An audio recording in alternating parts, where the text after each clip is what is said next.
Você sabe o que é o efeito Werther? Ou já ouviu falar nesse termo? Talvez nunca tenha escutado esse nome, mas provavelmente já viu esse fenômeno acontecer, sem perceber. O efeito Werther é um fenômeno social estudado há mais de 2 séculos. Ele descreve algo muito específico, quando um suicídio recebe grande divulgação pública, especialmente com repetição, dramatização ou romantização, pode ocorrer aumento de casos nas semanas seguintes.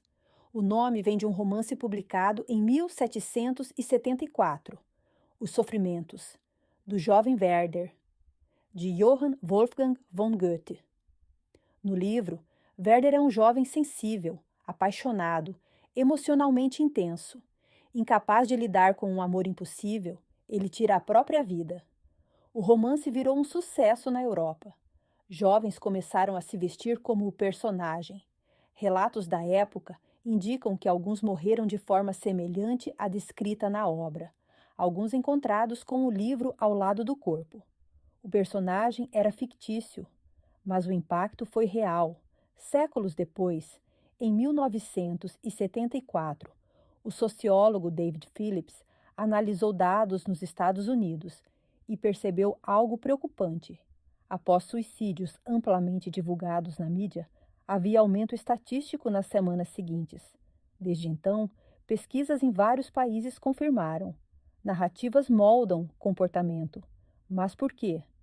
A psicologia explica isso por um princípio simples. Nós aprendemos por observação. Albert Bandura chamou isso de aprendizado social. Nós imitamos modelos. Primeiro, identificação. Quando alguém em sofrimento vê uma história parecida com a sua, pode pensar: essa pessoa era como eu. Segundo, normalização. A repetição transforma algo extremo em algo mentalmente possível. Terceiro, disponibilidade mental. Quanto mais uma ideia é exposta, mais ela parece acessível. E há um quarto fator: impulsividade.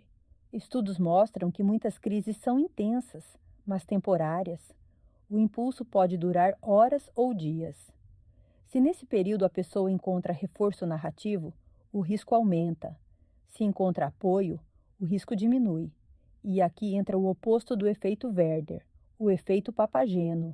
Papageno, na ópera A Flauta Mágica, entra em desespero e pensa em tirar a própria vida. Mas amigos aparecem, mostram alternativas. Ele desiste.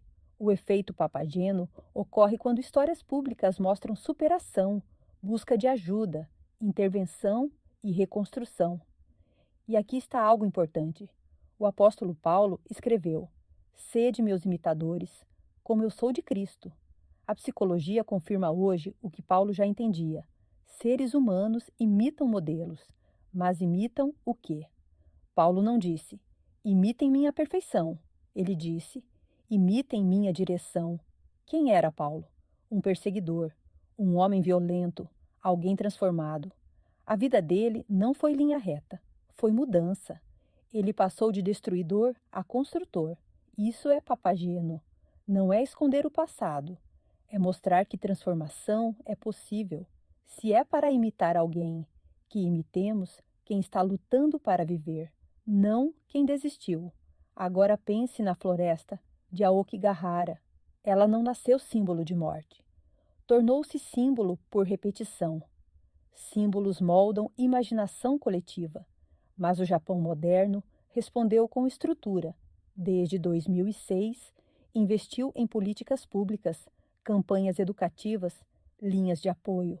A solução não foi silêncio, nem condenação moral, foi rede. O que a psicologia mostra sobre recuperação? A maioria das crises é episódica e limitada no tempo. Pessoas que recebem ajuda reduzem drasticamente o risco futuro. Terapias baseadas em evidência reduzem ideação suicida. Tratamento combinado é altamente eficaz. Reduzir acesso a meios letais salva vidas. Pouco conhecido. Muitas pessoas que sobreviveram relatam arrependimento imediato. Isso significa algo poderoso. O impulso não é identidade, é estado. E estados mudam. O que devemos divulgar como sociedade?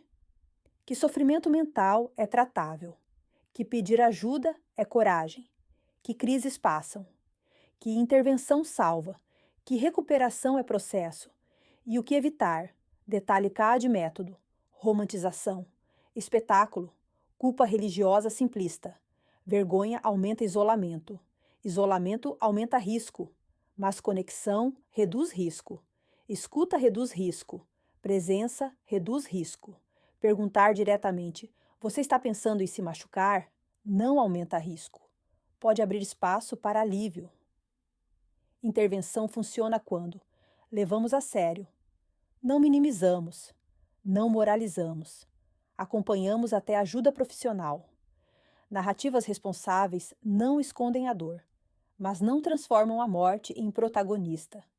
Elas mostram que existe caminho e nós podemos escolher Werder ou Papageno. E talvez a pergunta mais urgente não seja o que aconteceu, mas o que pode salvar agora. A responsabilidade de quem divulga e de quem consome. Existe uma responsabilidade coletiva, mas também existe uma responsabilidade pessoal. Vivemos numa era em que notícias circulam em segundos, vídeos, comentários, análises, suposições. Tudo se repete, tudo ecoa, tudo se multiplica. Falar sobre suicídio exige responsabilidade. Não é assunto para especulação. Não é tema para curiosidade mórbida. Não é conteúdo para gerar engajamento. Mas há outro ponto delicado, que raramente é discutido: a responsabilidade de quem está fragilizado em relação ao que consome.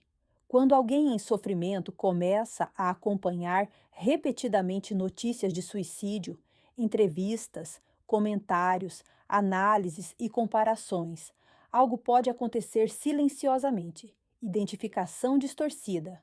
Se até ele, que era médico, não suportou. Se até ela, que tinha dinheiro e sucesso, não aguentou. Se até um psicólogo desistiu, quem sou eu para continuar? Esse tipo de pensamento é uma armadilha cognitiva. Na psicologia, chamamos isso de generalização indevida e comparação distorcida. O sofrimento não funciona por hierarquia social. Depressão não escolhe renda. Ansiedade não escolhe profissão. Dor emocional não respeita status. Mas usar a história de alguém como justificativa para desistir é transformar exceção em modelo. E isso é perigoso. Porque cada vida tem contexto, cada mente tem biologia, cada história tem fatores invisíveis. Quando alguém se espelha na dor do outro como validação para desistir, está entrando numa narrativa de imitação emocional, exatamente o mecanismo descrito no efeito Werder. Por isso, além da responsabilidade da mídia, existe a responsabilidade do autocuidado informacional. Se você está fragilizado, evite consumir conteúdo repetitivo sobre suicídio. Não acompanhe análises sensacionalistas. Não transforme tragédias em espelho. Afaste-se de discussões que aumentam a angústia. Isso não é negação, é proteção mental.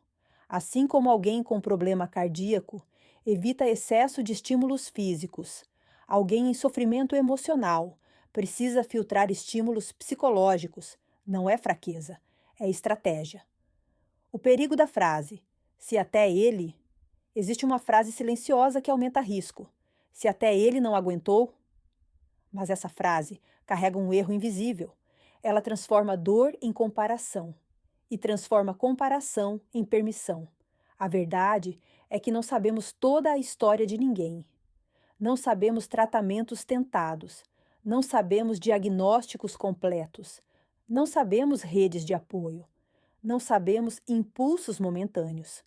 O que sabemos, cientificamente, é que a maioria das crises é temporária e que a maioria das pessoas que recebe ajuda melhora.